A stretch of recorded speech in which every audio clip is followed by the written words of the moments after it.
কি করে মারা গেল?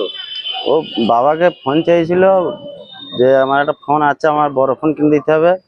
ওর বাবা দিতে পারেনি। পুজো চলে এসছে বলে বাবা বলেছে পরে দেবো, তুই এখন তোর যেটা আছে ওইটা নিয়েই থাক। এইটুকু নিয়ে, এছাড়া আর কিছু নয়। এটা কবে ঘটেছে ঘটনাটা? এই গেল রাত্রে। গতকাল রাত্রে? হুম। আজকে আপনারা পূর্ব হসপিটালে এসেছেন? হ্যাঁ। যে মারা গেছে তার নাম কি? দেবদাস সাঁতরা। তার বাড়ি? ইসুফপুর, মুকসিম পাড়া। হুম। আপনার নাম? আমার নাম গোলক বাগ।